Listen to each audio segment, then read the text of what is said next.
toutes et tous, bienvenue dans ce Café Endurance Info, c'est le 23e déjà, plus qu'un, et nous fêterons avec vous un chiffre mythique forcément dans le monde de l'endurance.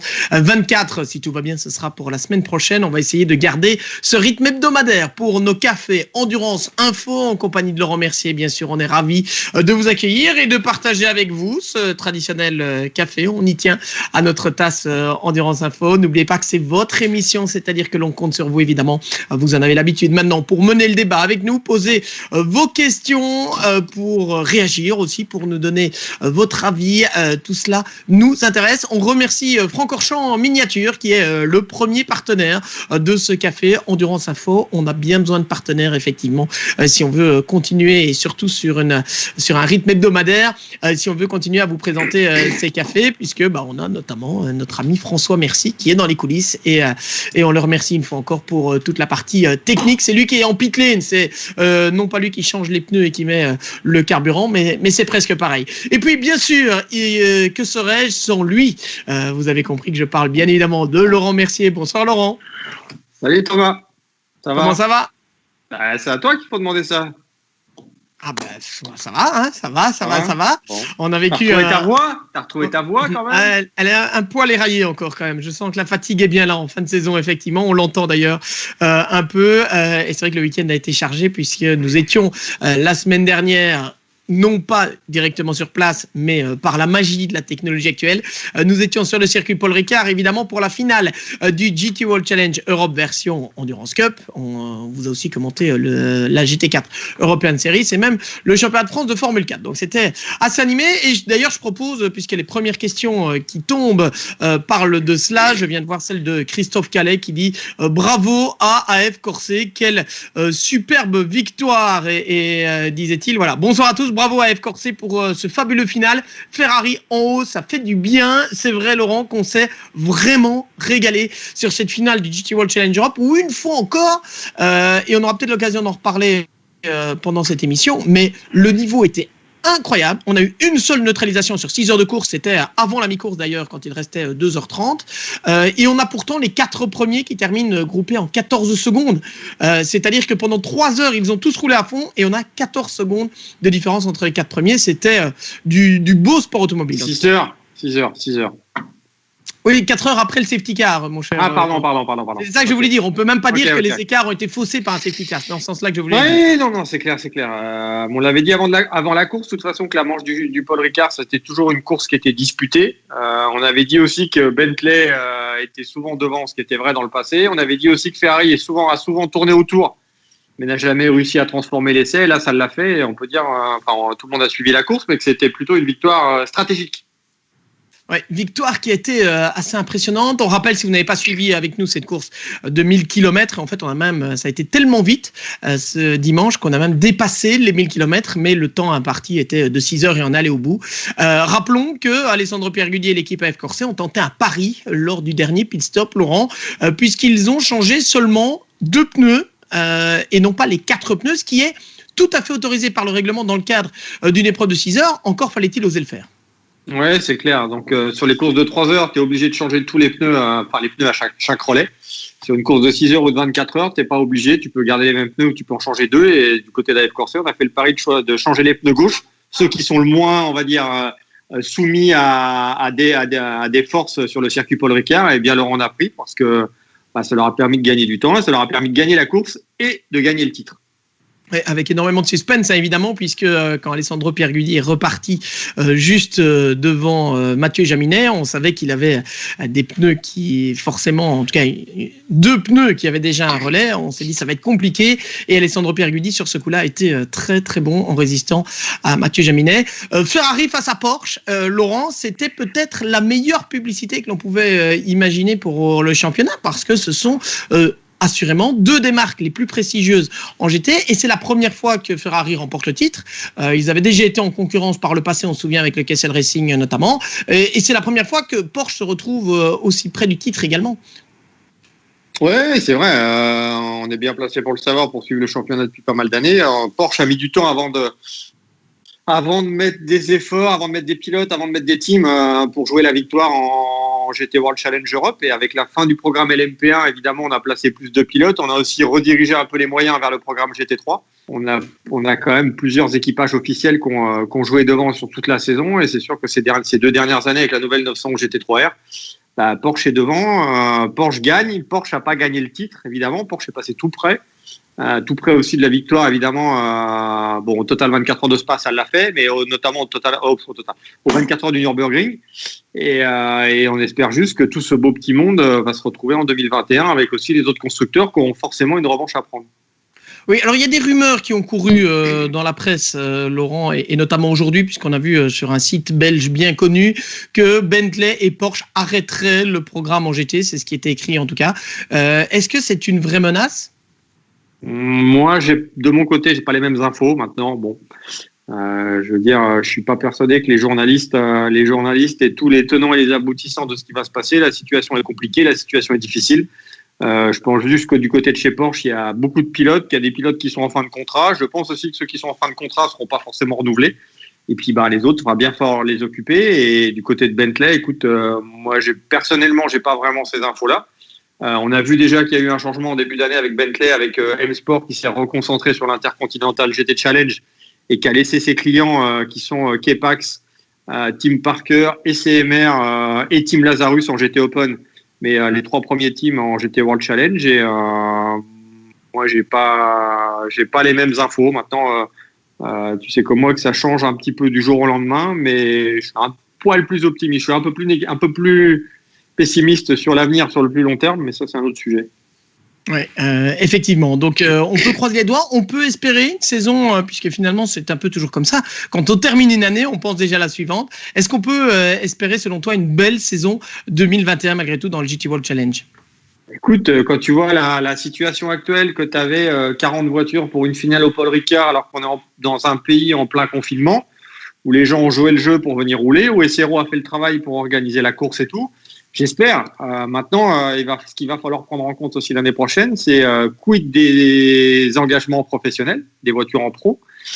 Ça, est-ce qu'il y en aura autant? Est-ce qu'il y en aura un petit peu moins? On sait qu'avec la pandémie, on a vu déjà beaucoup d'équipages Silver déjà disparaître, des équipages qui étaient prévus notamment en GT World Challenge Europe dès les essais officiels du Paul Ricard au mois de mars.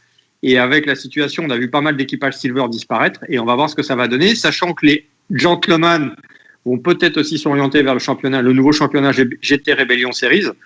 Donc ça risque de diluer un petit peu, mais maintenant, si on a encore une quarantaine de voitures, ce sera parfait. Ouais, ça serait bien une quarantaine, cinquantaine. Allez, croisons les doigts. Chaque année, Stéphane Rattel nous dit, en voyant la liste des engagés, je ne pensais pas qu'on en aurait autant. Et chaque année, ça fonctionne. Alors, vous avez manifestement, si j'en crois vos réactions à tous, vous avez particulièrement aimé ce week-end. Cédric Delfos qui nous dit notamment un niveau incroyable, des passes d'armes de très haut niveau. Une preuve, une fois de plus, que ce championnat est d'un très très haut niveau. Ce genre de bataille portière contre portière ne peut se faire qu'avec de très grands pilotes. On parle notamment, évidemment, du fameux duel entre Maro Engel et Dries Vanthoor, qui était absolument magnifique. Et Cédric qui nous dit c'était top et j'ai apprécié l'audace d'Ave Corset sur le dernier ravitaillement. Très très belle course. C'est vrai, on a eu des moments plus creux entre guillemets dans la course, Laurent, et en même temps on sentait qu'il y avait une tension qui était toujours là parce que les écarts étaient hyper réduits et qu'on savait que pour un rien, évidemment, la course pouvait basculer. Et c'est ce qui fait aussi la beauté du Grand Tour. Et je crois qu'il faut le rappeler quand même aussi, Laurent, on a eu jusqu'à, je crois, 20 minutes de l'arrivée, 5 marques différentes aux 5 premières places. Alors finalement, Mirko Bortolotti a doublé Maro Engel en fin de course et la première Mercedes termine 6e, mais on a quand même 5 marques dans le top 6, ce qui est remarquable, évidemment, quand on aime la variété, et c'est le cas, évidemment.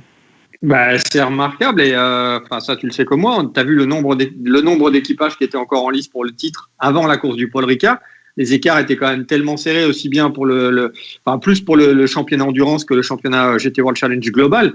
Mais tout restait à faire en silver, tout restait à faire en pro. Il y avait beaucoup d'équipages encore en pro pour le titre.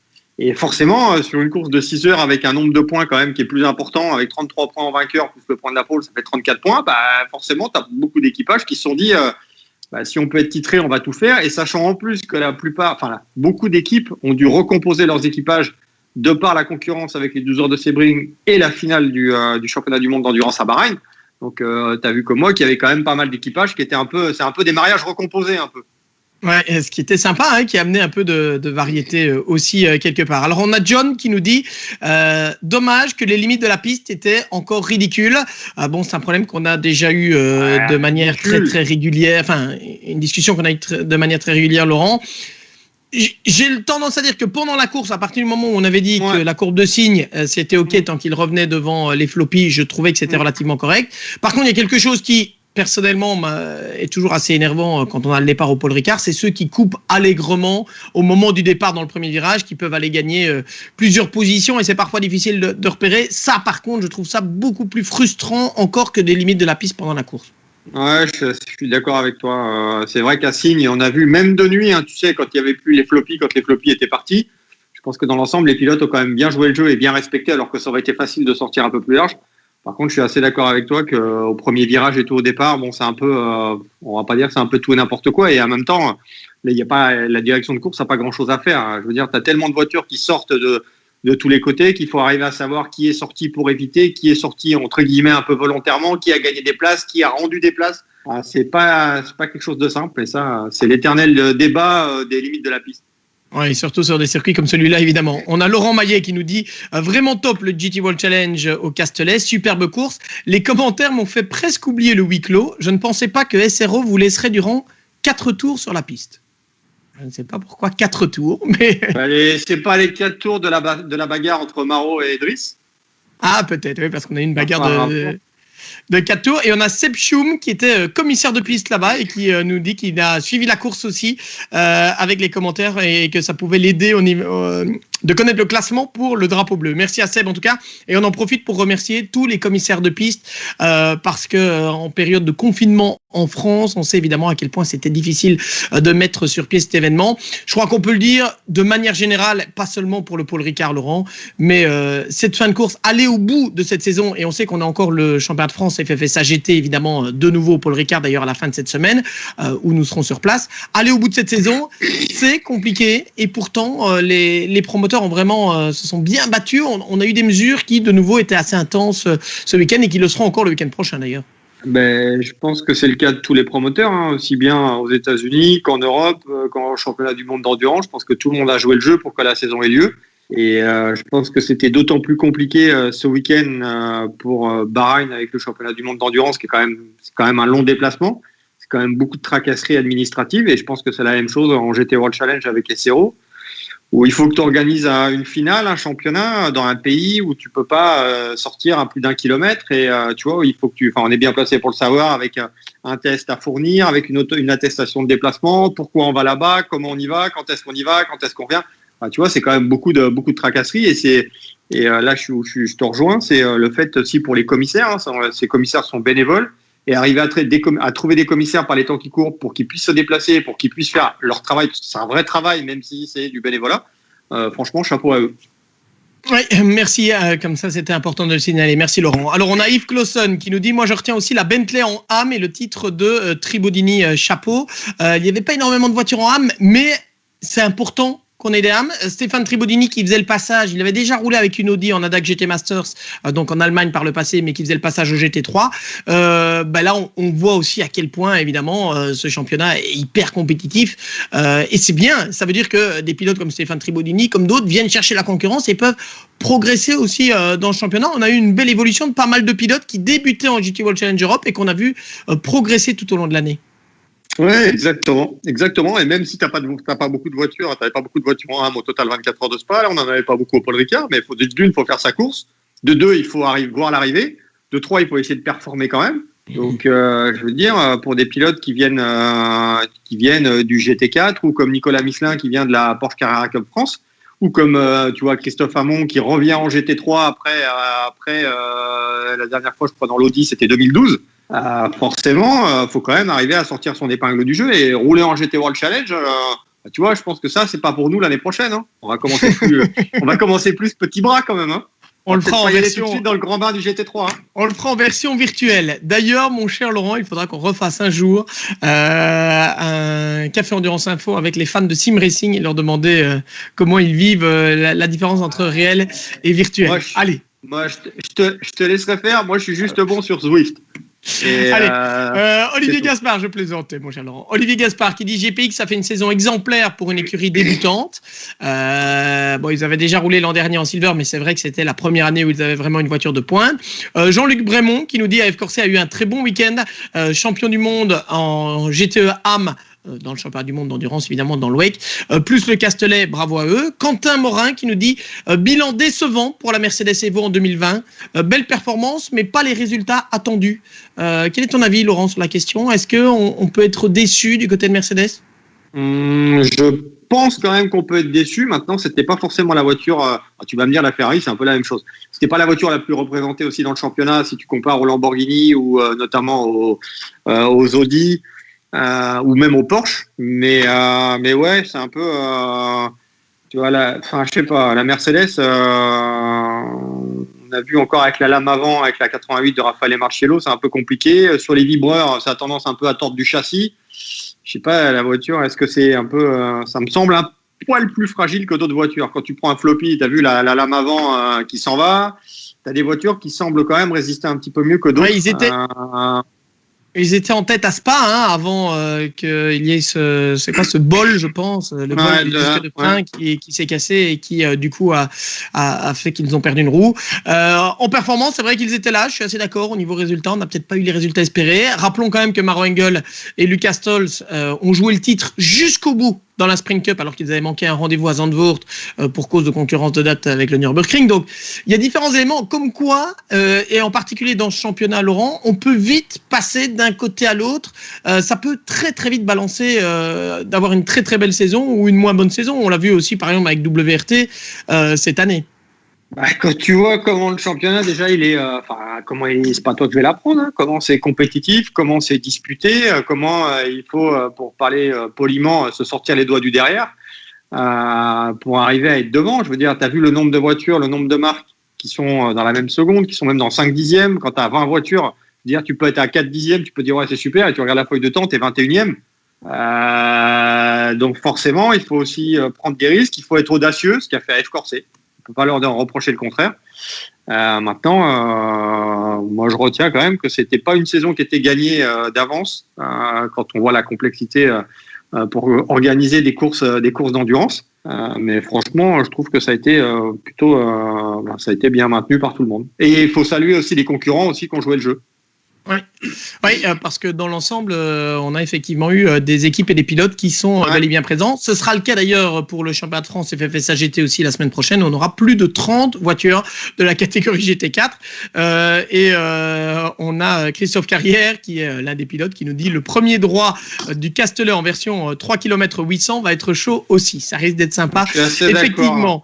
Alors, on avait une question de Christophe Calais, mais je vais y revenir dans 2 minutes parce qu'il parlait de la balance de performance. Ça a été un peu plus compliqué.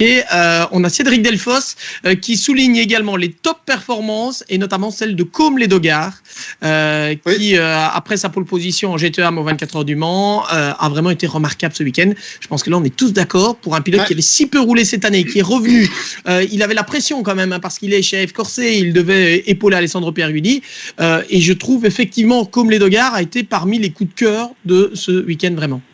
Ouais, je suis totalement d'accord à 200%, sachant que c'est sûr qu'il a moins roulé avec la création de son team, qui a brillé d'ailleurs en Porsche Super Cup. D'ailleurs, commencé par la Porsche Super Cup avant la Porsche Carrera Cup France, déjà c'est beau, puisque la Super Cup a commencé le championnat a commencé avant la Carrera Cup France, et de briller dès la première année, franchement c'est beau. Et on savait de toute façon que Côme était quelqu'un de rapide. Quelqu'un de fiable et tout, et qui a vraiment noué une relation avec AF Corse. Alors évidemment, AF Corse, qui dit AF Corse, dit Amato Ferrari, dit Philippe Dumas, qui a été aussi un peu le protégé de Côme dans le passé, notamment chez X6. Et franchement, il n'a pas volé de toute façon ce qu'il a gagné dans le passé avec le titre en Blancpain GT Series. Hein. Et comme Didier Dumaine, qui nous dit c'est un Lyonnais. Mais voilà. Oui, les Lyonnais, effectivement, comme les Doggars, qui avaient été champions avec McLaren, évidemment, en 2016, avec l'équipe Garage 59. Alors, revenons. On en a parlé un peu de la balance de performance. On l'a dit, Laurent, on a eu, jusqu'à 20 minutes de l'arrivée de cette course de 6 heures, 5 marques différentes dans le top 5 qui sont sans vouloir choquer les autres, mais toutes les marques aussi qui ont des équipages en mesure de jouer, parce que forcément, Lexus, on est engagé en Silver, BMW, on est engagé en Pro-Am, donc on ne peut pas vraiment considérer que ces voitures soient des voitures qui peuvent jouer la victoire. Donc pratiquement toutes les marques attendues, à part Bentley, étaient présents aux avant-postes. Bentley, j'ai pu passer quelques messages dans votre discussion aussi en disant c'est compliqué, il leur faudrait peut-être des stratèges, d'autres stratèges. Ça a été... Allez, parlons de Bentley et puis on reviendra sur la balance de performance. Bentley, ça a été une saison différente et difficile surtout. Difficile parce qu'il y a eu la victoire aux 12 heures de Bathurst avec M-Sport, et différente cette année en GT World Challenge Europe parce que Laurent, forcément, tu l'as dit tout à l'heure, tu l'as rappelé, je pense, on a des équipes clientes désormais qui engagent les Bentley. Qu'est-ce qu'il faut en retenir? Est-ce que ça veut dire que ces Bentley ne sont plus performantes? Je pense pas que les Bentley sont plus performants. Je pense pas que les pilotes ne soient pas performants aussi. Maintenant, tu as aussi, même si je sais pas si on pouvait s'attendre à mieux, mais tu vois, une équipe comme K-Pax qui vient des États-Unis, qui on l'a souvent répété dans les lives, qui vient directement des États-Unis, qui n'est pas une équipe américaine, on va dire, rebadgée comme on peut le voir avec certaines équipes. Il a fallu un petit peu de temps et c'est sûr qu'on attendait peut-être plus après la prestation aux 12 heures de Bathurst. Bon, on va voir ce que ça va donner à Kyalami pour la finale de l'Intercontinental GT Challenge. Alors, on a Maxime Flamand qui nous pose la question: Bentley arrête son engagement officiel l'an prochain, point d'interrogation. Il n'y a pas d'engagement officiel, à part aujourd'hui avec M-Sport en Intercontinental, mais en GT World Challenge, c'est des engagements privés. Ok, il y a des pilotes officiels Bentley qui sont détachés, comme le fait Porsche, comme le fait Audi, comme le fait Mercedes, comme le fait Ferrari. Maintenant, on a affaire à des équipes privées. C'est du customer racing, du vrai customer racing. Exactement. Et quelque part, c'est important qu'on reste dans un format customer racing aussi pour ce championnat. C'est ce qui fait aussi son succès. C'était la fin de la 10e saison et la 50e course du GT World Challenge Europe. C'est ce qui fait son succès aussi, c'est d'être sous un format compétition client. Si on n'avait que des équipes officielles qui écrasent tout, déjà comme ça, Laurent, je pense quand même qu'on a, il faut le constater, année après année, c'est de plus en plus difficile pour un équipage qui n'est pas composé de pilotes officiels d'aller jouer la victoire. Allez, je prends Audi, on en parlait. WRT, par exemple, Rolf Heineken, qui est un très bon pilote, je ne sais pas s'il faut dire semi-pro ou très très bon amateur, etc. Mais un Rolf Heineken, aujourd'hui, c'est difficile, quand on a Rolf Heineken dans la voiture, évidemment, d'aller concurrencer des Maro Engel, d'aller concurrencer des Alessandro Pierguidi et autres. Qui fait rouler, quelles équipes font rouler 3 pilotes professionnels payé par un constructeur? Il n'y en a pas 50. Lamborghini, il y en a quand même quelques-unes. Lamborghini avec Orange One FF, on a eu plusieurs équipages Ferrari, plusieurs équipages Porsche. Et Ferrari. Et tu vas chez Mercedes, c'est pas le cas. Tu vas chez Audi, c'est le cas à Spa, mais sur le reste de la saison, c'est le cas sans être le cas. Et moi, ce que j'ai peur, c'est qu'à l'avenir, si les constructeurs sont pas là pour soutenir, ça risque d'être un poil plus compliqué. Oui. Alors, dernière question, et je reprends la question de Christophe Calais qui nous demandait à propos de cette balance de performance, à quel moment est-elle élaborée? Reste-t-elle figée pour toute la saison et est-elle modifiée à l'entame de chaque nouvelle saison? Alors là, Laurent, on peut même aller plus loin parce qu'on peut dire que la balance de performance, elle est dans un équilibre pratiquement permanent et qu'elle peut évoluer pratiquement en toutes circonstances. Par exemple, elle a évolué très légèrement pour Ferrari ce week-end entre les essais qualificatifs et la course. Oui, exactement. Si le législateur se rend compte que entre les chiffres de la BOP et les chiffres qui sont analysés après les séances d'essai, qu'il faut faire un ajustement, parce qu'on ne parle pas d'une révolution, on parle d'un ajustement de 5 kilos par exemple, ou de boost pour le turbo à la pression qui est changé. Mais sinon, la balance de performance, alors ça, c'est le cas chez SRO. Alors, tu prends la CO, c'est plus une balance automatique avec des chiffres, avec des ordinateurs. C'est eux qui sortent, c'est l'ordinateur qui sort la balance par rapport aux chiffres qu'on y rentre. Que du côté des SRO, on a plutôt le fait de dire, nous, on a des circuits qui sont à faible vitesse, qui sont à haute vitesse, qui sont à moyenne vitesse, avec beaucoup d'appuis, moins d'appuis, des appuis moyens. Et on fait des balances de performance un peu en fonction des appuis. Mais toutes les GT3 sont étalonnées en début d'année. Et après, ça joue après en fonction des circuits. Maintenant, oui, et pendant l'année, comme on l'a dit, par exemple, Claude Surmont qui fait la balance peut ajouter ou retirer un peu de poids, 5 kilos. On est dans de ce qu'on peut appeler du fine tuning aussi. On ajuste, on peaufine. On peaufine, on ne retourne pas évidemment la balance de performance d'un week-end à l'autre pour qu'on soit bien clair. Alors Maximilien Cadieux justement nous en parlait, comment est faite la BOP en GT World Challenge Europe. Ce n'est que mon humble point de vue, mais j'ai l'impression que cette BOP est efficace face à celle appliquée en WEC, nous dit Maximilien. En championnat du monde d'endurance et aux 24 heures du Mans, on a l'impression qu'on a juste pour plomber ceux qui sont trop rapides. Est-ce qu'il y a des moyens différents de faire la balance de performance? Bon, on part déjà du principe que le but de tous les législateurs, quel que soit le championnat, est d'essayer d'avoir une balance qui est la plus juste possible. On sait que ça discute souvent. Alors, on peut parler d'endurance, on peut parler de GT, mais on peut parler aussi de voitures de tourisme, par exemple, avec le TCR et le WTCR, où Hyundai, notamment, avait retiré ses voitures avant la Nordschleife sur Nürburgring, en guise de protestation. C'est compliqué d'établir une bonne balance de performance. Si c'était simple, quelque part, ça se saurait. C'est compliqué. Bon, maintenant, moi, je suis un fervent défenseur de dire que si tu prends le cas de la CO avec le GTE, pour moi, il ne devrait pas y avoir de balance de performance parce qu'on a affaire à des constructeurs et pas à de la compétition client. Maintenant, on ne peut pas comparer la balance de performance en GT3 et en GTE. En GT3, c'est les équipes privées qui font rouler les voitures. Okay, donc, tu achètes une voiture, tu as un soutien, tu fais rouler la voiture et tu appliques la balance de performance. Le GTE, c'est un peu différent. On parle quand même d'une course de constructeurs avec des gens qui sont intégrés dans les différents constructeurs, pas pour contourner cette balance de performance, mais pour faire que cette balance de performance, elle influe moins sur le fonctionnement de la voiture. Donc, tu as forcément des gens qui sont en background pour essayer de trouver, pas des palliatifs, parce que là, tu restes dans la légalité, mais pour essayer de faire que la voiture, elle marche mieux, ce qui n'est pas le cas en GT3. En GT3, tu achètes une voiture, tu as un ingénieur, et c'est toi qui fais rouler la voiture. Et après, on voit s'il y a moyen de faire quelque chose. Maintenant, le GTE, je suis désolé, je vais me répéter pour la 15e fois, mais on a affaire à des constructeurs qui dépensent des millions d'euros et on fait une BOP. Et je suis désolé, mais j'ai un peu de mal avec le concept. Mais bon, après, ça reste. Mais qu'il y a un concept aussi, Laurent, qui est de dire on a des moteurs en position centrale. Il y a un règlement technique. Tu as un règlement technique. Tu fais la meilleure voiture, tu n'as pas la meilleure pièce, tu te démerdes pour qu'elle soit meilleure. Non, mais d'où Corvette qui change son moteur avant et qui le remet à l'arrière. D'où à un moment, si tu veux, c'est pas une équipe privée qui va faire rouler une voiture. Là, c'est engagé par des constructeurs. C'est l'équivalent du LMP1. Tu vois, donc si ta voiture elle est pas bonne, tu la remets sur la planche à dessin.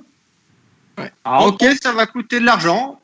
Oui, ok, d'accord. Mais tu vois, même avec une BOP, tu risques de te retrouver l'année prochaine avec quoi? Avec deux constructeurs? Ouais, on va en reparler du GTE, on va en reparler dans quelques instants parce qu'on va parler notamment de l'IMSA et des 12 heures de Sebring et du championnat du monde d'endurance bien sûr. Alors on a Johan Glasset qui nous dit le problème de Bentley c'est que dans le groupe VAG ils ont déjà Lamborghini, Audi et Porsche dans le championnat et donc pourquoi investir de l'argent? Même chose là Johan, je pense qu'on doit préciser parce que de nouveau, on n'est pas face à des constructeurs qui s'affrontent directement, on est dans le cas d'un Customer Racing et Laurent, soyons francs, soyons honnêtes, il y a certains constructeurs pour qui le sport automobile est devenu, dans le cadre du Customer Racing, pas seulement une vitrine, c'est devenu un véritable business. Il y a moyen de gagner de l'argent aujourd'hui en vendant des voitures de course et en faisant du sport auto. Non, Audi, ils en ont quand même vendu un paquet des voitures Audi Sport Customer Racing. Pourquoi tu crois que les constructeurs vont rouler dans les rues de Macao? Je suis désolé, mais à un moment, tu vends de la pièce, tu vends des châssis. Alors, je dis pas qu'ils vont là-bas pour rouler. C'est un peu ironique, ce que je dis. C'est un peu une image. Mais à un moment, si tu veux, les constructeurs sont là pour vendre des voitures. Autant tu peux justifier quand tu vas avoir un board pour dire voilà, nous on a une GT3, on peut en vendre tant, on peut en faire rouler tant. La voiture, elle peut rouler dans le monde entier. Si tu vas avoir ton board, tu vas lui dire voilà, on peut construire un prototype. Vous allez en vendre combien? 3, 4. Ok, ça peut rouler où? Là. Mais ça peut rouler partout? Non. Et ça va nous coûter combien? Tant. Ça va rapporter combien? Rien. De l'image. D'accord. De l'image, mais que là, tu es d'accord avec moi, quand on hors période Covid, si tu veux, les constructeurs font quand même énormément d'activation autour des circuits. On est bien d'accord, tu vois, que ce soit BMW. Moi, moi, je vois l'exemple à Bathurst. À Bathurst, c'est la première fois où je vois que chaque constructeur, il y a l'importateur australien de chaque constructeur qui est engagé, qui expose une voiture de course, une voiture de route. Tu as un grand Tivoli, tu as chaque constructeur qui est là avec la voiture de route, la voiture de course. Tu vois, ça, c'est vraiment faire de l'image. C'est du marketing, ça. Oui. C'est de l'activation marketing. Et tu invites tes clients, tu invites des prospects, et le client qui a une McLaren de route, il dit une 650 ou ce que tu veux, il dit mais j'ai la même voiture que la voiture qui roule à Bathurst. Tu vois, je veux dire, tu prends une 488 de route, une 488 GT3, pour celui qui connaît mais sans trop connaître, c'est la même. Tu vois, t'achètes une GM, mais ça reste des GT. Hein. On a des voitures qu'on a l'impression de pouvoir croiser. Alors évidemment, un peu plus spectaculaire. Mais... Et moi où j'étais halluciné, c'est justement à Bathurst, où ça fait 2 ans que tu as un grand Tivoli avec la voiture de route et la voiture de course à côté, avec des affiches derrière, avec des hôtesses qui sont là. Tu as l'impression d'être dans un salon. Et tous les clients, tu vas sur les parkings autour du circuit de Bathurst, et tu as tous les clients, marque par marque, ont un petit choral, un petit club. Et tout le monde est ensemble. Et là, tu fais de la vraie activation de circuit. Ouais, alors on a Johan qui dit M-Sport n'a pas les mêmes revenus que les gros constructeurs. Je pense que la volonté, c'est d'arriver à vendre plus de voitures, effectivement, vendre de la pièce derrière, vendre des entretiens, etc. Il y a un business à mettre en place. Mais voilà, bon, c'est un autre débat. Alors, on a la Scuderia KCM qui est du même avis que toi, Laurent. Je pense qu'on parle de la BOP en GTE. Damien Hirkens qui t'applaudit également et Guillaume Robert qui valide tes propos. Laurent, président. Voilà, c'est fait. Merci Laurent d'être venu. On va pouvoir tous aller regarder Dickeneck, enfin vous surtout. Yves Clausen qui nous dit « Je ne pense pas qu'il y a eu un grand débat sur la BOP dans le paddock pour expliquer une défaite ou un succès. » Et ça, c'est vrai finalement. La BOP, c'est quand on en parle le moins qu'on peut dire qu'elle est la meilleure parce qu'on n'a pas entendu vraiment quelqu'un se plaindre de la BOP. Et il faut dire que les écarts sont tellement infimes que souvent, du côté des équipes, en travaillant un peu mieux, et on le voit d'ailleurs avec des équipes qui engagent, il y avait Porsche, Mercedes, Audi, etc., où il y avait plusieurs voitures de pointe dans des équipes où parfois, Laurent, ça s'inversait. Il y a un week-end, c'était une équipe qui était un peu devant parce qu'elle exploitait un peu mieux la voiture. Le week-end d'après, c'était une autre. On l'avait au Nürburgring, par exemple, où l'équipe Dynamique avait vraiment dominé avec la Porsche. Et ici, c'était plutôt l'équipe GPX qui a dominé avec sa Porsche et sans le coup stratégique de Ferrari et Dave Corset, ça aurait peut-être été différent. Voilà, on va en rester là. Alors, on a juste une dernière question peut-être par rapport à Bentley, parce que ça fait 2 fois que je vois qu'on parle de K-Pax comme équipe américaine pour rouler en Europe. Est-ce que c'est une bonne idée ou pas? Cédric qui rappelle que K-Pax doit aussi apprendre et découvrir la course à l'européenne qui est quand même différente de celle aux États-Unis. Est-ce qu'on peut dire que c'est K-Pax qui n'était pas au niveau cette année, CMR qui découvrait la voiture aussi? Est-ce que ça a été ça? Est-ce qu'il y a un peu de ça? C'est quoi? Alors, déjà, ok, CMR découvrait la voiture et CMR était sur plusieurs fronts. Donc, c'est vrai qu'eux découvraient la Bentley à 100%, ce qui n'est pas le cas de K-Pax qui la connaissait aux États-Unis en GT World Challenge américain. Maintenant, c'est une équipe américaine. Alors, oui, ok, c'est une course américaine, c'est pas une course européenne, certes. Maintenant, il faut aussi quand même savoir qu'il y a quand même tous les pilotes Bentley sont familiers des courses européennes, hein, que ce soit les Maxime Soulet, les Jordan Pepper, les Jules Gounon, et j'en passe et des meilleurs. Donc à un moment, c'est pas que K-Pax n'était pas au niveau quand tu vas discuter. Enfin, tu l'as fait comme moi, tu connais les pilotes Bentley aussi bien que moi. Quand tu discutes avec les pilotes Bentley te disent putain, K-Pax, franchement, c'est du niveau professionnel. Tu vois, oui, après, moi j'ai eu des échos, Laurent, pour te contredire un peu sur ce coup-là, mais que notamment à Spa, on a commis quelques erreurs par manque d'expérience, clairement. Tu crois qu'M-Sport n'avait pas l'expérience à Spa quand ils ont fait des erreurs? Quelles erreurs? Il n'y a pas eu d'erreur. Ouais. Donc à un moment, si tu veux, des erreurs, tout le monde en fait. En plus, Spa, moi je le mets à part du championnat. C'est une course unique, c'est tellement particulier. C'est sûr que là, tu as intérêt d'être affûté, d'être au top du top. Ça, c'est clair que peut-être que K-Pax a pêché un petit peu à Spa par manque d'expérience. Oui, peut-être. Maintenant, on a vu aussi des constructeurs normaux se prendre les pieds dans le tapis à Spa, alors qu'ils connaissaient le règlement et la course par cœur. Ouais, preuve du haut niveau du championnat, on le dit, on le répète, et de ce côté-là, c'est pas parce qu'on le commente, Laurent, mais sincèrement, sportivement parlant, on a souvent dit, c'est l'un des plus beaux championnats au niveau sportif pour l'indécision, pour la bagarre entre les marques, pour la qualité des pilotes aussi. Voilà, ce duel Maro-Engel, Dries Vanthoor n'en est qu'un exemple, mais on en a eu beaucoup d'autres évidemment. La qualité d'un Alessandro Pierguidi qui gère un demi-train de vieux pneus pendant pratiquement 1 heure face à Mathieu Jaminet. Tout ça, c'était vraiment fantastique. Et puis, on s'est régalé. Et alors, on a Maximilien Cadieu, Laurent, je reviens vers toi, mais qui me dit aujourd'hui, je me suis fait dépasser par une SLS AMG sur la route, puisqu'il faisait référence au fait qu'il y avait des GT3 et des voitures de route. Je pense que c'était Raffaele Marcello, tellement elle m'a doublé rapidement. Ça dépend s'il a mordu un peu le vibreur, le trottoir ou pas. S'il a mordu le trottoir, c'était lui. Voilà, effectivement. Bon, en tout cas, vous êtes nombreux. Frédéric Houssard qui nous dit la BOP de SRO est topissime. Notamment, on a Guillaume Robert qui dit la victoire de Ferrari ce week-end face à Porsche n'a rien à voir avec la BOP. Tout s'est joué à la stratégie. La BOP est très bien faite par SRO, etc., etc. Donc voilà, de ce côté-là, je pense qu'on va refermer pour l'instant ce chapitre ô combien passionnant. Avant de fermer le chapitre, Laurent, je voudrais vous dire à vous tous quelque chose. Merci de nous avoir suivis. Merci pour les nombreux messages que nous avons reçus aussi par rapport aux commentaires, Laurent. Ça fait chaud au cœur. On a eu une saison qui a été tellement spéciale parce qu'il n'y avait pas de public. Et finalement, le fait d'avoir ce confinement et vous qui étiez à l'écoute et d'avoir les nombreux retours qu'on a reçus, vraiment, ça fait chaud au cœur. Ça donne envie de travailler encore plus, de préparer encore plus les courses, d'avoir d'autres anecdotes et d'autres infos à vous raconter. Donc, en mon nom, merci, mais je sais que Laurent est d'accord avec moi.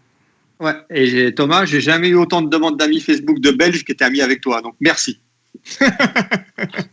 Dont François Merci, d'ailleurs, notre chef technicien. Mais lui, c'est avec un Y. Merci François. Allez, passons. On passe au chapitre numéro 2 de cette soirée. C'est le WEC, bien évidemment, le championnat du monde d'endurance qui se terminait ce week-end samedi à Bahreïn.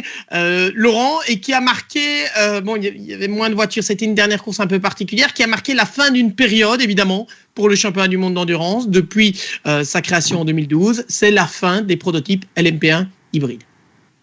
La fin des prototypes LMP1 hybrides. Bon, tu me diras, on n'en avait plus que deux, parce qu'on n'avait plus que les deux Toyota suite au départ d'Audi, de Porsche. Bon, après, on a Nissan aussi qui est venu sans venir, donc là, c'est un peu différent.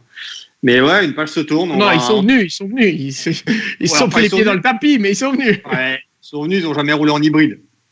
On va quand même relativiser les choses sur le fait de la LMP1 hybride de Nissan. On pourra en parler. Ok, allez, d'accord. On va pas polémiquer ce soir.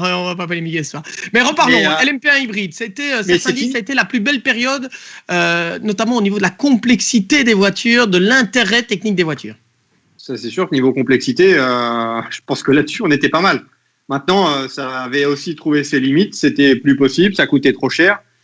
Et du coup, on va partir avec une nouvelle ère, avec Le Mans Hypercar et l'MDH. Voilà. Donc, une page se tourne, on va dire. Oui, alors une autre aussi, c'était la dernière de Gérard Neveu. Et je vois, je le note ici, c'est Sam Piroton qui dit qui va remplacer Gérard Neveu, puisque c'était la dernière, effectivement. On n'a pas encore eu l'info. Hein. Non, pas d'info. Donc, voilà, il y a des noms, des idées. C'est pas Laurent président. Ah, ben je croyais que c'était Laurent, moi, qui allait devenir président. Pas moi. Non. Alors, on a pas mal de questions qui fusent dans tous les coins. On va essayer de les récupérer, évidemment, par rapport à ça. Je fais juste un copier-coller, comme ça, je ne l'oublie pas, celle de Lio, notamment. Et on va commencer par la question de Jean-Yves Hubert, qui parle de 2021 et du LMP2. Comment sera le LMP2 en 2021 ? Ce sera un peu différent. Il sera moins rapide. D'accord. Elles seront moins rapides parce qu'elles perdent quelques chevaux, une quarantaine pour pas être trop près des Le Mans Hypercar qui vont débuter, puisque les Le Mans Hypercar vont rouler un petit peu moins vite que les LMP1. Donc ce sera moins rapide. Et la chose aussi qui va changer évidemment, c'est qu'on était sur une compétition ouverte en termes de pneumatiques avec Michelin et Goodyear, et on passe à Goodyear en manufacturier unique. L'année prochaine. Donc, c'est les deux changements, on va dire, qu'il faut attendre. C'est des voitures moins rapides, un petit peu moins rapides, et des voitures qui seront toutes équipées en Goodyear, aussi bien en ELMS qu'en WEC. Le fait qu'elles soient moins rapides, Laurent, avec un peu moins de puissance, est-ce que ça veut dire aussi peut-être que ça va permettre de baisser les coûts ?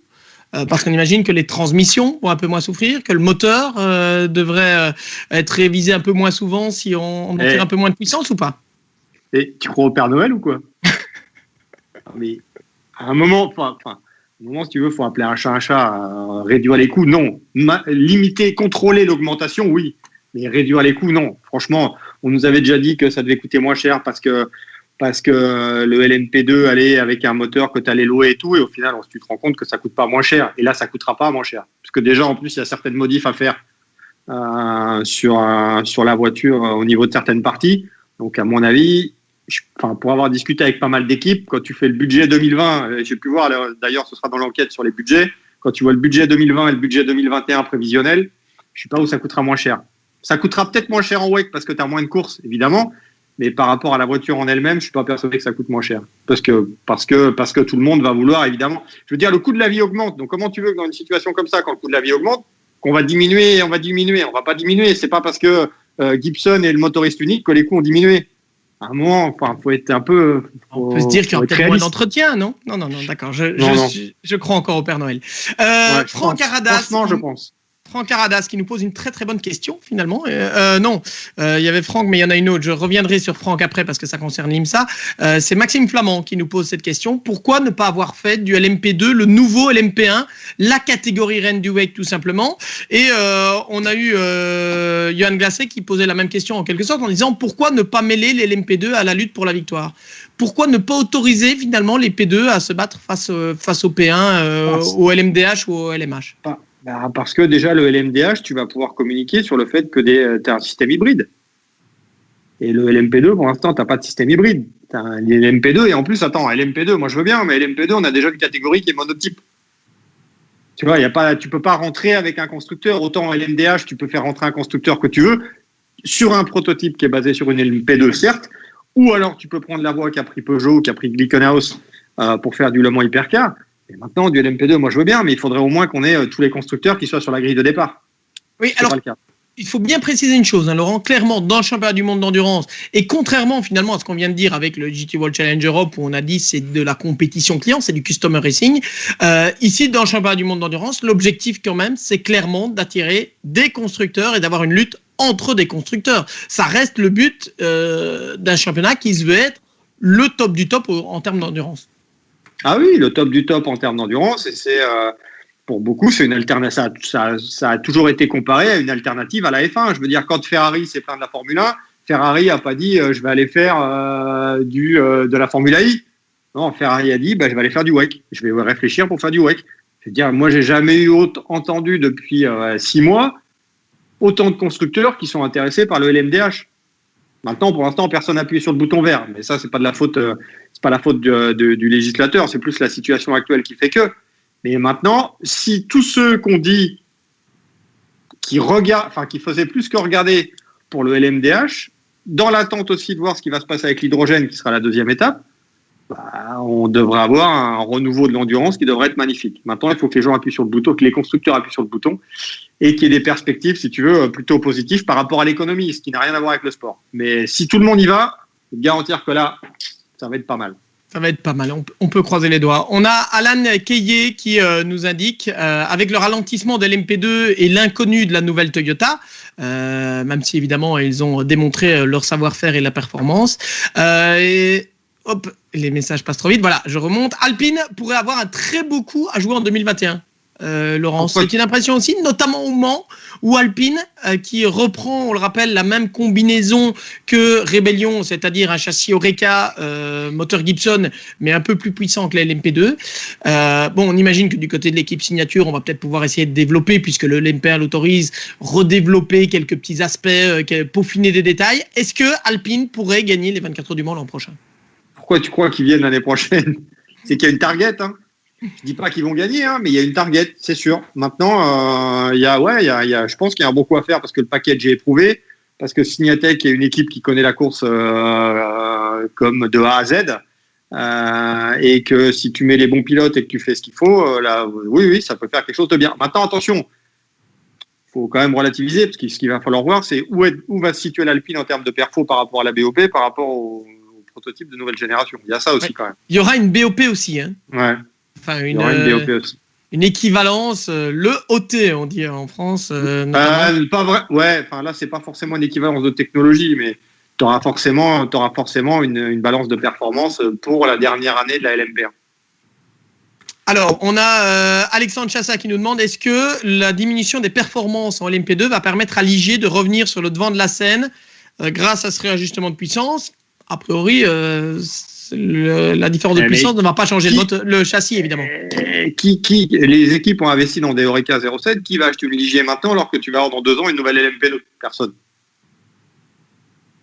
Et le nouveau LMP2, qu'est-ce qu'on peut en dire, Laurent ? Qu'est-ce qu'on en sait aujourd'hui ? Ce sera la base de la LMDH, et que quand les constructeurs travaillent, les constructeurs qui sont les mêmes qui sont actuellement en LMP2, vont sortir après une LMP2. Pour l'instant, tout le monde travaille sur une LMDH, mais après, on va voir évidemment, oui, pour aller pour faire la LMP2. Donc après, est-ce qu'il faut une nouvelle LMP2 comme est-ce qu'il fallait un kit sur une LMP3? Personnellement, j'en suis pas persuadé, loin de là, surtout par les temps qui courent. Non, moi je suis journaliste, je suis pas ni législateur, ni concurrent, ni rien.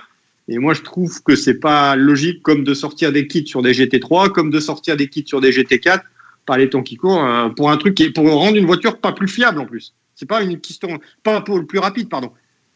C'est pas pour une question de rapidité, une question de performance. Donc sortir des kits à 30 ou 40 000 euros, moi je veux dire, moi j'hallucine quoi. Si t'es un constructeur comme Audi et que t'es pas capable de faire une GT4 qui soit bien dès la première année ou quoi, et qu'il faut que tu remettes au pot au bout de la première année, je sais pas combien de milliers d'euros, je suis désolé, mais il y a quand même un problème quelque part. Et c'est qui paye encore? Qui paye? On en revient toujours au même, c'est les équipes. Je suis désolé, oui. Si la voiture elle est pas fiable au bout de la première année, c'est quand même pas à l'équipe de payer pour un truc qui n'a pas été fait, quoi. Enfin, je veux dire, à un moment, c'est comme si tu vas chercher une voiture chez le concessionnaire, ta voiture elle est rappelée parce qu'il y a un défaut sur la voiture et c'était à toi de payer. Mais si c'est à toi de payer, tu vas non mais c'est bon quoi, moi je change de marque. Et là, tu es obligé de payer. Et si tu le fais pas, parce que tu n'es pas obligé à la limite de prendre le kit, mais si tu le fais pas, ton client il va dire quoi? Il va dire ah ouais, mais lui il a le kit, nous on n'a pas le kit. Nous on n'a pas la face avant, on n'a pas les veaux. Donc qu'est-ce que tu fais? Mais t'achètes le kit. Ouais, et tout ça fait monter les budgets. Évidemment, ce sera d'ailleurs dans un dossier que Laurent Mercier est en train de vous préparer pour le site. Ouais, du boulot, je suis désolé, ça va prendre un peu de temps parce qu'il y a un peu de travail.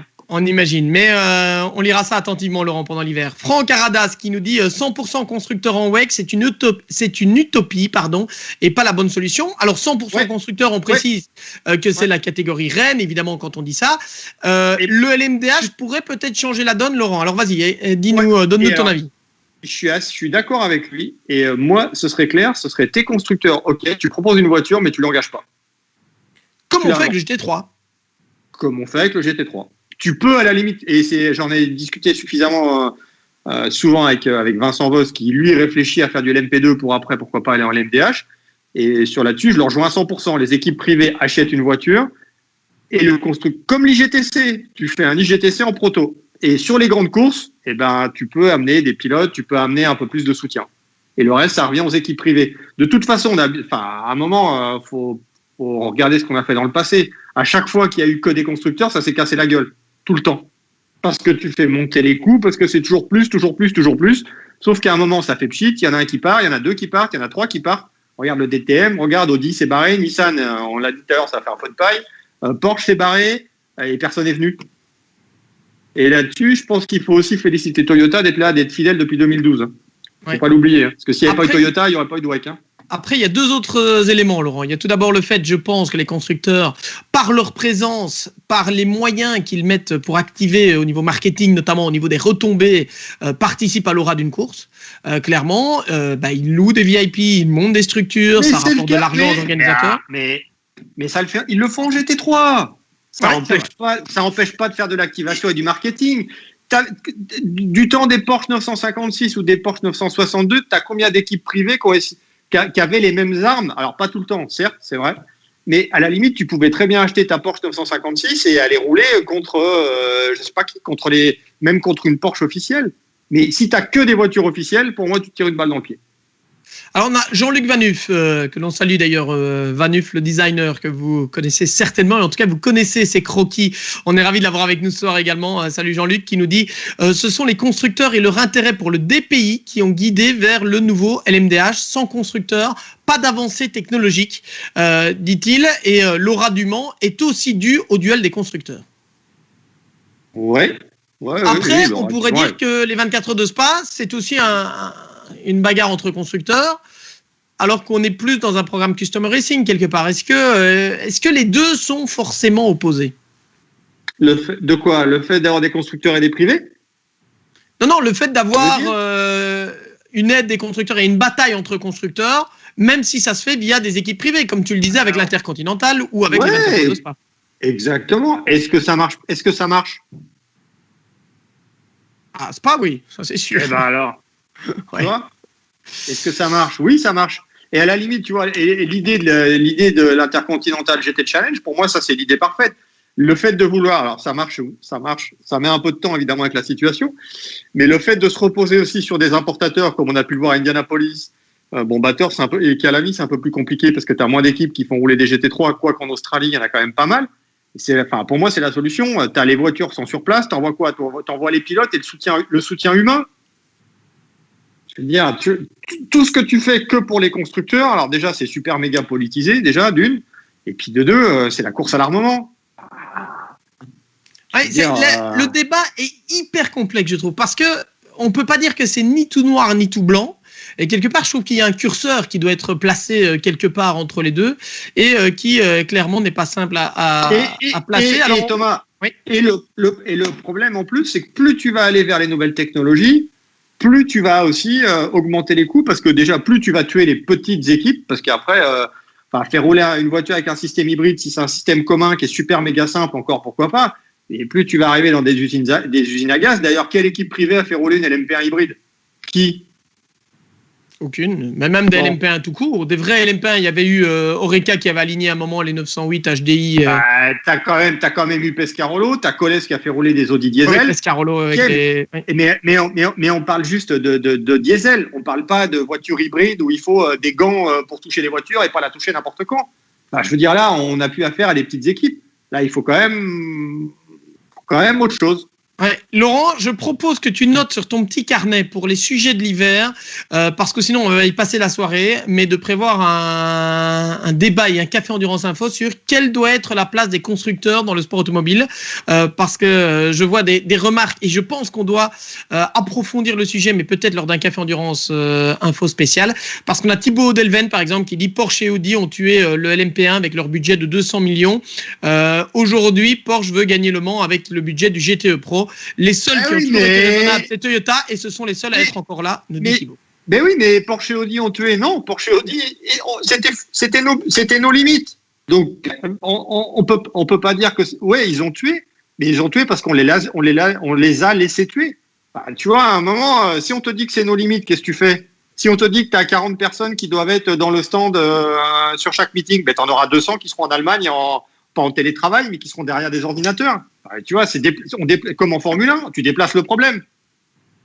Tu as moins de personnes sur place, mais tu as autant d'ingénieurs qui sont dans un bureau en Allemagne, en Italie ou je sais pas où. Donc, elle est où la réduction des coûts? C'est quoi tu vois? Ouais, c'est compliqué, hein, c'est vraiment, vraiment compliqué. Donc Maxime Delicourt qui dit est-ce que vous pensez que Porsche et Bentley pourront à nouveau soutenir les équipes officiellement quand la situation sera meilleure? On revient au débat GT. Maxime, Laurent l'a dit, c'est une info dont on n'est pas 100% sûr, et il y a déjà un soutien de Porsche, on l'a vu cette année évidemment, et notamment à Spa, mais pas que à Spa, et de Bentley pour des équipes. Thibaut Delven qui nous dit la première hybride au Mans c'était une Oreca privée, il me semble. Je ne pense pas, Thibaut, puisqu'à mon avis la première hybride au Mans était une Oreca privée. Ouais, c'était une Oreca, c'était engagé par le team suisse de Benoît Morand. C'était la première. C'était la première. C'était la toute première.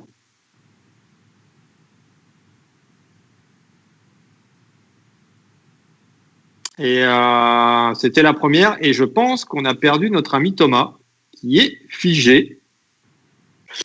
Mais c'était la première. Ouais. C'était la première. Et c'était d'ailleurs l'Oreca hybride qu'on a vu une seule fois. Donc ça n'a pas été suivi de fait et c'était plutôt une initiative privée, alors que maintenant après on a un peu augmenté un petit peu les budgets et ça y est, on a retrouvé Thomas. Ah oui. Et vous avez perdu, je pensais vous avoir définitivement perdu. Je vous disais déjà bonne nuit.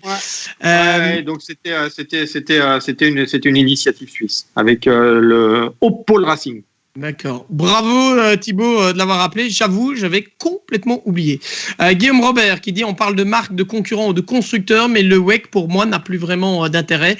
Il va aussi falloir que le championnat attire de nouveau. Aujourd'hui, ce championnat ne me fait plus vibrer comme ce fut le cas il y a quelques années. Manque de constructeurs, de P1 clients, de GT, de diversité, etc. On est clairement dans une phase de transition, dans une période un peu particulière pour le championnat du monde d'endurance. Et ça, on en vient d'ailleurs à une question question que l'IOPEC avait posée il y a quelques minutes déjà, mais que j'avais noté. Est-ce qu'on a des infos concernant le GTE, notamment à propos du futur d'Aston Martin en WEC, puisqu'il y a là aussi, Laurent, une rumeur qui court, qu'Aston Martin se concentrerait sur la Formule 1, puisqu'on sait qu'il y aura une équipe l'an prochain, dirigée, créée en tout cas par Lawrence Stroll, avec d'ailleurs Sébastien Vettel parmi les pilotes et Lance Stroll comme deuxième pilote. Est-ce que Aston Martin pourrait abandonner le WEC et le GT pour se concentrer uniquement sur la Formule 1, ou est-ce que c'est une rumeur ? Je pense que c'est un poil plus qu'une rumeur. Ça n'a pas été officialisé. Bon, pour être totalement franc, ça fait quand même plusieurs semaines qu'on en entend parler plutôt dans les paddocks, alors qu'il y a encore quelques mois, c'était pas du tout d'actualité. Mais je pense que la situation fait que ça pourrait réduire la voilure l'année prochaine. Ouais. Ça pourrait réduire la voilure sur un programme partiel ou s'arrêter en GTE Pro. On avait listé quand même, je crois que c'était, on avait bien au moins 3 ou 4 équipes, 3 ou 4 voitures en GTE AM qui étaient plus ou moins prévues. Maintenant, il n'y a rien d'officialisé, mais ça fait partie, c'est un peu plus qu'une rumeur. Alors, on a Nicolas Tréfou qui nous dit encore et toujours la transition, et Adrien qui dit la transition la plus longue. Albert Bloom, qui est le patron de l'équipe Street Art, qui engage d'ailleurs des Aston Martin Vantage GT4, et qui dit GTE client encore, en tout cas. Donc, on va continuer effectivement. Il y en a trois. Normalement, moi, je sais qu'il y a 3 équipes qui ont postulé pour faire rouler une Aston en GTE l'année prochaine. Ouais. Et on peut imaginer avoir des équipes qui feraient rouler des Aston en GTE Pro aussi, pourquoi pas ? Qui paye ? Ça fait longtemps. Alors, pour être franc, oui, c'est possible. C'est possible. Mais sur un programme complet, par contre, là, ça me paraît plus compliqué. Ce qui était possible en 2012 en WEC avec Luxury, qui avait une voiture en GTE Pro, ou en 2011 en Intercontinental GT Challenge, qui avait une voiture GTE Pro, notamment, on se souvient, avec Fred Mako et Jaime Melo. Avec ça, tu peux gagner des courses. Maintenant, si tu as une équipe privée, pour gagner en GTE Pro, bon courage, parce que déjà, il va falloir beaucoup de moyens. Il va falloir avoir tout le staff technique qui va avec, les pilotes qui vont avec. Là, ça me paraît compliqué. Ça me paraît utopique de pouvoir gagner avec une équipe privée en GTE Pro. Oui, sauf si on a un mécène quelque part qui veut s'investir... comme on l'avait connu à l'époque de Luxury, et qui décide... À l'époque... Voilà, on avait par exemple un Marc VDS... Ça fait 10 ans. Mais est-ce que les budgets ont tellement évolué en 10 ans, Laurent ? Est-ce qu'on ne pourrait plus aujourd'hui avoir quelqu'un comme Marc VDS, comme des gens qui décident d'investir pour faire une équipe avec des pros, avec des pros ? Mais il y en a de moins en moins. Enfin, tu le sais comme moi. Avant, les gens qui avaient beaucoup d'argent payaient pour une équipe ou payaient pour un pilote ou sponsorisés. Maintenant, ces gens-là, ils roulent pour la plupart. Ils sont pilotes. Le sponsor est devenu pilote. Et le sponsor qui est devenu pilote, maintenant, le problème, et là, c'est là que tu dis c'est complètement fou. Maintenant, c'est ces pilotes-là, les pilotes qui sont bons, qui sont de très bons pilotes, quoi qu'on en dise, parce que contrairement à tout ce qu'on a bien pu entendre sur les pilotes, les trachychrones, les trucs et tout, faut arrêter de dire que les mecs, c'est des manches. Je veux dire, les mecs qui disent ça, c'est des mecs qui n'ont jamais mis leur cul dans un baquet. Faut appeler un chat un chat. Oui, t'as des pilotes qui ont fait des sorties de piste, oui. Comme il y a des pros qui ont fait des sorties de piste. Bon, ok, ça fait partie du sport. Maintenant, le problème, c'est que ces pilotes qui sont bronze ou qui sont silver et qui mettent de l'argent ont un vrai avantage, notamment LMP2, pour dire, bah ouais, mais moi je peux être le bon filon si je suis le bronze ou le silver et qui suis rapide. Donc je veux plus payer 1 million, je vais payer 800 000 parce que j'estime que je veux pas payer plus cher. Tu vois, on a inversé le truc. On a une situation qui est difficile, hein. Ça c'est sûr. On a une situation qui est très difficile. Bon, apparemment ton Kiki Paye, Laurent, le Kiki Paye de Lolo, pour être tout à fait précis, va bientôt avoir autant de succès que les pronostics de Toto. Voilà. On est mal alors on nous parlait effectivement de la présence de WeatherTech en pro au 24 heures du Mans cette année. Ça pourrait arriver. On a eu Dempsey Proto également. Enfin voilà, on est dans un autre registre. On peut pas comparer l'équipage WeatherTech. Enfin, je suis désolé, j'ai rien contre les pilotes WeatherTech, mais tu peux pas comparer l'équipage WeatherTech aux équipages pro. Là, on est venu chez WeatherTech parce que Cooper McNeil n'est pas Alessandro Pierguidi. Parce que le trio faisait que ça rentrait pas forcément dans la case du GTE.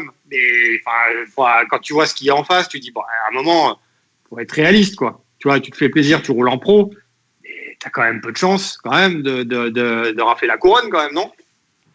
Mais par contre, c'est très bien qu'il y ait des gens qui essayent, hein. Heureusement. Alors, on a Chacha qui dit Laurent Mercier, remplaçant de Gérard Neveu chez LMEM. Je pense pas avoir les compétences pour. Et je Soyez honnête, Laurent. En plus, je pense que c'est un boulot qui ne te plairait pas. Trop politique, beaucoup trop politique pour toi. Politique, c'est sûr que non. Et puis avec qui tu commenterais les courses après? Ah ouais, non, mais là je serais mal. Non, mais je pose une objection totale au fait que tu deviennes effectivement. Bon, on plaisante bien sûr. Alors il y a un autre sujet, Laurent, que tu vas pouvoir mettre dans ton petit carnet aussi, outre l'implication des constructeurs. Ce sera qui va venir en LMDH. Je pense qu'on fera un café endurance là-dessus parce qu'on a Sam Piroton qui nous parle de Ferrari. C'est pas et Thomas, c'est pas qui peut venir en LMDH qu'il faut dire, c'est qui ne viendra pas en LMDH. Parce que pour l'instant, si tu fais le tour des constructeurs, tu as 80% des constructeurs à qui tu le demandes qui te disent qu'ils regardent. Donc pour l'instant, il y a beaucoup plus de gens qui veulent y aller que qui ne veulent pas y aller. Et c'est ça qui est très bien. Maintenant, il faut appuyer sur le bouton.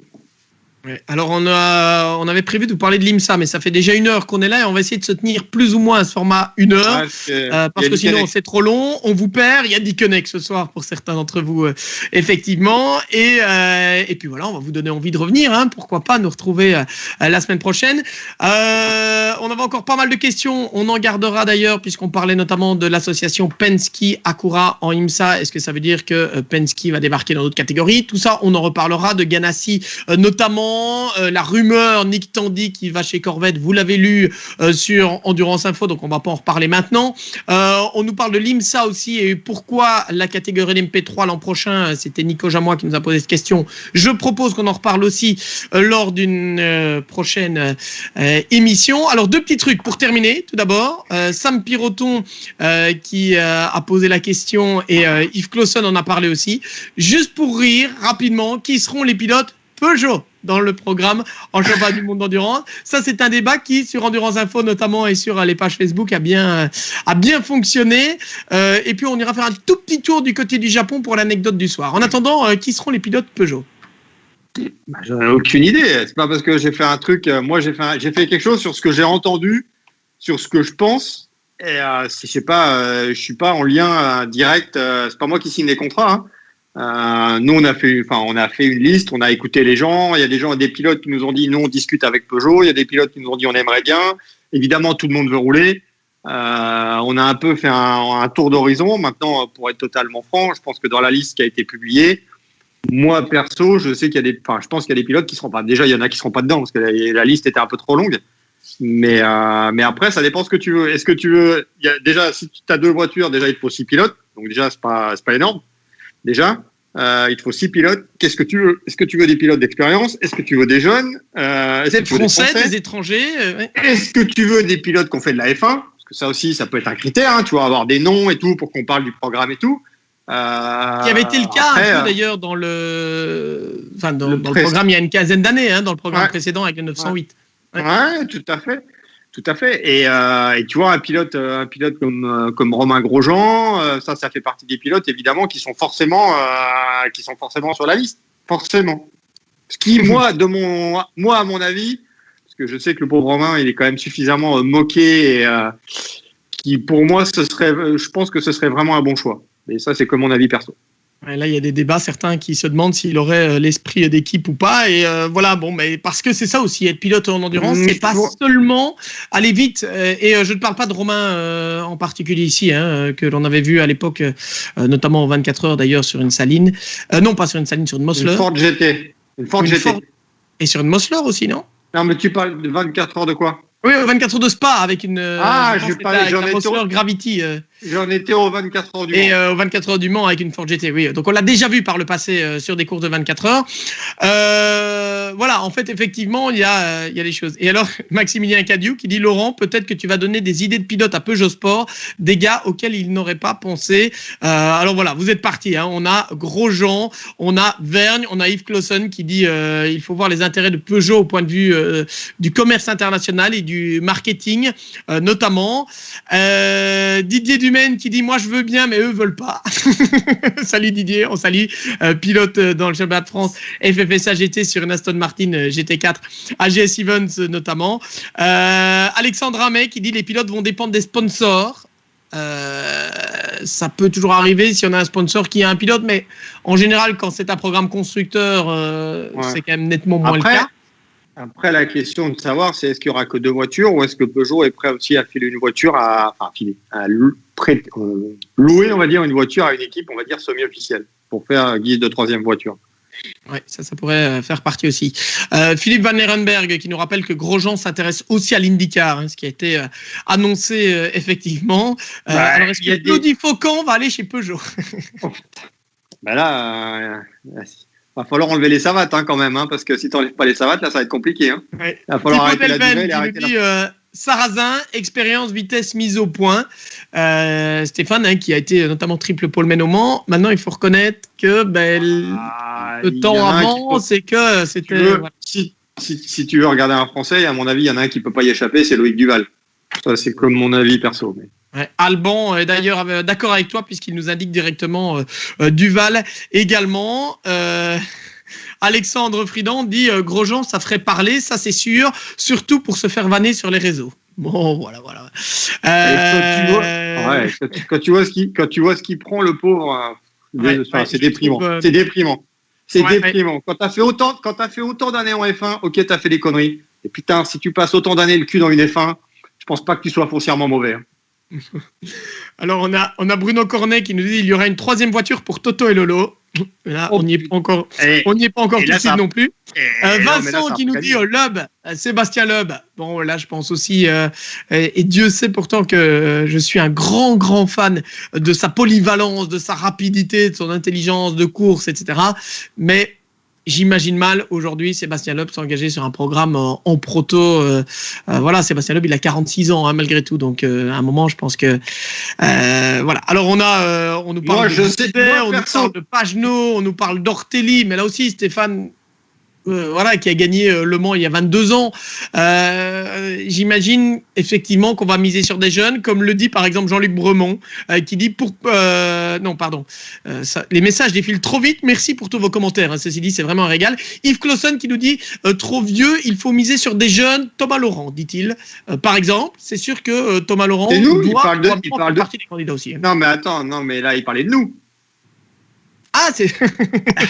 Non. Yves, je ne sais pas si tu parlais de Thomas et Laurent ou de Thomas Laurent, le Vendéen qui a gagné la LMP2. Moi, perso, Enzo Blin, d'ailleurs, a remarqué puisqu'il met Thomas Bastin, Laurent Mercier. Voilà. Thomas Laurent, ça fait partie des possibilités, évidemment. Des possibilités, je te dis, des possibilités, il y en a 20. Enfin, je veux dire, moi, perso, je sais qui je mettrais dans la voiture si moi, je devais choisir. Maintenant, ce serait comme mon avis et je vais bien me garder de le donner, d'ailleurs. Parce que je ne voudrais pas me mettre des pilotes à dos.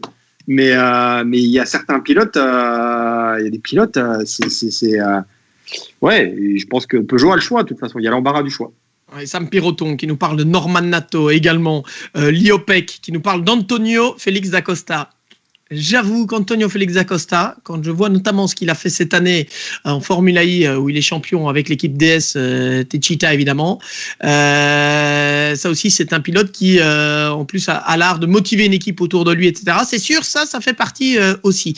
Maxime Flamand qui nous dit Maxime Martin si Aston quitte le WEC. Est-ce qu'on pourrait voir des pilotes, on a entendu parler de Raffaele Marcello aussi, Laurent, des pilotes qui viennent du GT qui ont peut-être moins d'expérience du proto, le fait qu'on ait plutôt une voiture qui est une hypercar plutôt qu'un prototype type LMP1, est-ce qu'on pourrait avoir des pilotes qui viennent du GT et qui montent dans un programme comme celui-là? Moi, j'espère. Et je pense qu'un Raffaele Marcello pourrait faire aussi le truc, mais comme mais qui a l'expérience en monoplace aussi, rappelons-le, comme Dorian Boccolacci, par exemple, qui sont des pilotes au port de la Formule 1. Non, mais t'as des pilotes qui n'ont jamais fait de monoplace et qui ont été très bons. Enfin, je peux t'en citer un que je suis bien placé parce que je le connais bien. C'est Mako qui avait fait les tests avec la 908, qui aurait dû rouler dans la 908 si le programme s'était pas arrêté, notamment au Mans, et qui a été très bon et très rapide dès la première fois qu'il est monté dans la voiture. Déjà après, on l'a vu en Super GT. Mais, le tout, ça dépend des pilotes qui ont confiance dans l'aéro, comme on dit, hein, d'avoir des voitures qui ont beaucoup d'aérodynamique et qui doivent le sentir tout de suite. Et ça, il y en a qui ont besoin de plus d'adaptation que d'autres. Je veux dire, des pilotes, il y en a plein. Tu mets un Olivier Plat dans la voiture, pareil, je suis suffisamment bien placé pour le savoir. Franchement, tu te mets des Top Gun. C'est des mecs qui sont capables de t'emmener une caisse, même si la caisse est à l'envers, ils sont capables de te la foutre sur la première ligne. Enfin, j'exagère un peu, mais c'est un peu ça. Je veux dire, les mecs, ils ont tellement de compréhension de la voiture, du fonctionnement d'un pneumatique, ce qui est quand même très important, tu vois, dans toutes les conditions. Surtout en endurance. Surtout en endurance. Enfin, je veux dire, c'est un avantage non négligeable. Et ces mecs-là, pour moi, c'est des extraterrestres.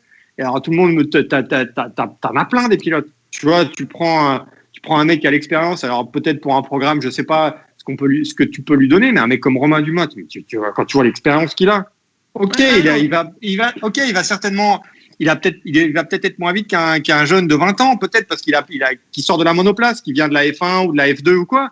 Et putain, t'imagines l'expérience de la discipline. Ouais. Le débat est large, hein, évidemment. Alors, je cite rapidement, et puis on en restera là, mais je pense qu'on pourra prévoir un autre débat prochainement. On a pas mal de questions qui sont restées en suspens et qu'on essaiera de vous reposer. N'hésitez pas à partager, évidemment, ce café. Alors, quelques remarques, et puis on ferme. On ferme la maison, on met les savates et terminé. Bonsoir. Adrien qui dit... avec la sauce Dallas. On a Adrien qui nous parle de Théo Pourchère, qui est un jeune espoir français excellent, mais je pense que Théo, qui est vice-champion en FIA Formule 3, ambitionne plutôt la monoplace pour l'instant, mais c'est sûr que c'est un tout bon. On a Gabriel Aubry, que nous propose Alban aussi. Didier Dumaine nous dit la critique est trop facile en parlant évidemment de Romain Grosjean. Chacha nous dit Thomas Laurent a été remercié par Toyota, où il a été remplacé comme pilote d'essai par Nick De Vries. Voilà, on a de nouveau, on nous parle de Norman Olivier Gaspard. Olivier Gaspard qui nous dit beaucoup ont oublié que Bob Walek n'était plus un jeune premier et il tenait la dragée haute à beaucoup de jeunes pilotes, ce qui est vrai peut-être à une époque différente aussi, hein, mais voilà. Bon, il y en a beaucoup. On nous parle de Felipe Albuquerque aussi, hein, qui serait assurément un sacré choix. Également, Yves Clausen qui dit Thomas Laurent en auto au Mans, Laurent Mercier sur Liège-Bastogne-Liège. Voilà. Maximilien Cadieux qui nous dit avec humour, après 60 millions de sélectionneurs pour l'équipe de France de foot, on a combien de directeurs de Peugeot Sport pour retenir les 6 pilotes? Sympa également. On nous parle, Philippe Van Lerenberg qui nous parle de Frédéric Makowiecki, Laurent qui nous dit j'aurais bien vu Sébastien Loeb. On a des ex-rébellions comme Senna ou Deletraz, nous dit Alban également. C'est vrai qu'il y a beaucoup de noms, des très bons pilotes Porsche qui vont être en fin de contrat et qui sont non gardés, comme Makowiecki par exemple. Il n'est pas en fin de contrat. Hein. Non. Tous les pilotes Porsche sont pas en fin de contrat. Hein, oui, c'est bien de le rappeler. Je lisais effectivement, merci Laurent de préciser parce que je lisais tel quel, mais c'est bien de le préciser. Bon, voilà. On y est. Hein. Il faudrait au moins un équipage 100% français, nous dit Laurent. On a Alexandre qui dit ah non, pas de Letraz. Non. Sincèrement, Pagenaud reviendrait plus au volant d'une Penske que d'une Peugeot avec regret. Des pilotes du TCR, nous dit Nicolas Gallonnier, comme par exemple Aurélien Comte, pilote Peugeot, qui a remporté les coupes Peugeot notamment. Est-ce qu'une pilote féminine aurait une chance, se demande Laurent. Quel salaire vont toucher ces pilotes, demande Chacha. Voilà. On a en tout cas un débat, il est large, il est varié, et on restera. Bon, je vous avais dit qu'on parlerait un tout petit peu du Japon, vous gardez le débat pour vous si vous le voulez, mais vous lirez sur Endurance Info que Masayoko Kondo, le patron du Kondo Racing. Masaiko, pardon, tu connais ma prononciation japonaise. Masaiko Kondo, le patron du Kondo Racing qui roule en Super Formula et en Super GT, qui ne pourra plus assister aux courses suite à une aventure extra-conjugale. Comme quoi, soyez prudents, évidemment, en cette période. Merci d'avoir été avec nous. Merci à Francorchamps Miniature et à Jonathan pour leur confiance. C'est le premier partenaire de nos Café Endurance Info. Mais si vous avez l'envie d'être partenaire, si vous connaissez quelqu'un qui pourrait l'être, ben vous l'avez vu, vous êtes nombreux à interagir constamment, à nous poster des messages, à nous suivre tout au long de ces émissions. On va essayer dans la mesure du possible et en tenant compte tout de même de nos vies de famille aussi, de vous en proposer peut-être une toutes les semaines. On va essayer de garder cet objectif. Ce sera la suite ici et on continuera le débat avec vous. En tout cas, merci vraiment de tout cœur d'avoir été avec nous ce soir dans cette émission. Les commentaires ont été tellement vite que parfois ça semble bien compliqué. On est à pratiquement 300 commentaires depuis le début de l'émission. Merci à François, merci également. Laurent, merci, santé. Une dernière remarque peut-être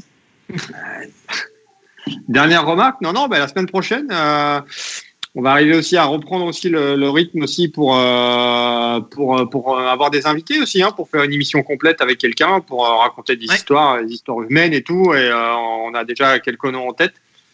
Il faut juste qu'on s'y penche et que après on va déjà se retrouver déjà pour faire la finale du championnat de France FFSA GT en fin de semaine au Paul Ricard. Puis après il sera le temps d'attaquer l'intersaison qui, on l'espère, sera très courte. Et tant qu'à faire, on espère que vous nous suivrez toujours et qu'on va pouvoir toujours vous abreuver de café Endurance Info durant tout l'hiver, et aussi peut-être avec quelques petites petites améliorations et tout, qu'on pourrait changer un petit peu. Et c'est aussi votre émission, donc ce sera aussi à vous de nous dire ce que vous voulez qu'on fasse, ce que vous voulez qu'on mette la clé sous la porte, on met les savates, terminé, bonsoir, on fait plus rien et on attend. Ou est-ce que vous voulez que ça continue, ou est-ce que ce sera à vous de le dire. Ouais, on compte sur vous et puis n'hésitez pas à partager, à faire la publicité, et puis on l'espère effectivement pouvoir accueillir quelques nouveaux partenaires en plus de Francorchamps Miniature. Si vous voulez une miniature, adressez-vous à Jonathan, certainement, il a un stock assez impressionnant, notamment pour tout ce qui concerne Francorchamps, mais pas que. Voilà, on aura plein d'anecdotes, on aura encore des choses à vivre avec vous. Prochain rendez-vous en ce qui nous concerne, ce sera le championnat de France FFSA GT sur la version courte du circuit Paul Ricard ce week-end. Vous pourrez suivre tout cela sur la chaîne GT World, bien évidemment, la chaîne YouTube GT World, et sur les réseaux sociaux. Merci Laurent Mercier, on se retrouve fin de semaine. Alors, on se retrouve fin de semaine. Merci à François pour la technique, et à bientôt. Salut à tous. Merci, bye bye. Ciao.